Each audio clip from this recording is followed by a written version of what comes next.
Hey, t'as raté Dynamite cette semaine? T'inquiète, je suis Laure et je te récap ça sur Inside Story, alors n'hésite pas à t'abonner et à partager. Côté match en ouverture de show, on a eu l'affrontement entre Brian Cage et Kenny Omega, match qui signe son retour sur le ring de AEW. Malgré des interventions de la Don Callis Family et une domination de la Machine Cage, Omega finira par l'emporter, clouant son adversaire pour la victoire. Mais évidemment, la Don Callis Family ne compte pas accepter la défaite sans broncher. Kyle Fletcher et Lance Archer s'en prennent à Omega avant que Will Ospreay ne débarque pour l'aider. Il faudra attendre l'arrivée de Konosuke Takeshita pour mettre un terme à la baston puisqu'il a roulé sur Omega et Ospreay. On a eu un trios match entre le Hurt Syndicate et Private Party en équipe avec Mark Briscoe, et même MVP a laissé tomber le costard pour se foutre sur la gueule. Et pour le coup, gardant leur momentum, c'est le Hurt Syndicate qui va venir à bout des champions par équipe et Briscoe, faisant même le tomber sur un des champions. Je vous le dis qu'il y aura un match pour ces putains de ceintures. Christian Cage et Hook se sont enfin retrouvés en face à face sur le ring. Bon, après chacun aura son collègue en ringside, le patriarche d'un côté et Katsuyori Shibata de l'autre. D'ailleurs, ce dernier se mangera un kill switch de Cage avant de vouloir terminer Hook. Malgré deux frog splash et un spear, le mec se relève quand même à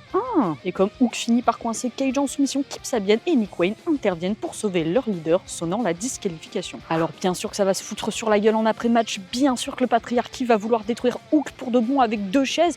Mais qui débarque? Samoa Joe fait son retour et roule sur tous les membres du patriarcat. Et on dirait bien que Cage va avoir des ennuis. On a eu ensuite le Casino Gauntlet match pour gagner une opportunité à Grand Slam Australia face à Mariah May. Mention honorable au début de Megan Bayne qui va rouler sur Willow Nightingale qui venait juste d'entrer sur le ring, à Julia Hart qui s'est fait défoncer pendant son entrée par Jamie Hayter, et à la victoire de Toni Storm qui va donc retrouver son ancienne rivale en février. Ouais, ça promet une confrontation un peu spéciale. Et dans le main event, Jon Moxley a mis son titre en jeu face à Powerhouse Hobbs, et bordel, celui-ci va pas arrêter de le mordre allant jusqu'à faire saigner le champion. Non mais on est où là? On aura évidemment des interventions des Death Riders, mais Hobbs résiste à tout. Enfin, jusqu'à ce que Moxley le chope en Bulldog Choc. Là, Hobbs va sombrer sonnant la fin du match et faisant conserver le champion. Les Death Riders veulent s'en prendre à celui-ci dans l'après-match, mais Cope débarque avec FTR pour les faire fuir. Mais pas de panique puisqu'ils se retrouveront sur le ring à collision. Côté promo, Ricochet voulait parler sur le ring, mais il s'est fait huer par tout le public avant de se faire attaquer par surprise par Prince Nana et Swerve Strickland. Ricochet n'aura pas d'autre choix que de prendre la fuite pour éviter le point enchaîné de l'ancien champion. Et enfin, les tensions montent toujours un peu plus entre Jeff Jarrett et MJF. Et vas-y que ça tacle sur la carrière, la famille et même sur la mort de Owen Hart. C'est d'ailleurs cette pique de MJF qui fera vriller Jarrett et déclenchera une bagarre entre les deux. D'ailleurs, Dustin Rhodes, je l'aime pas ce type, trouvera Jarrett plus tard en coulisses pour lui apporter son soutien. Youh, c'est fou comme on s'en tape. Et voilà, tu as tous les moments importants du show, retrouve plus de récap et plus de contenu sur nos différents réseaux. Et à la prochaine.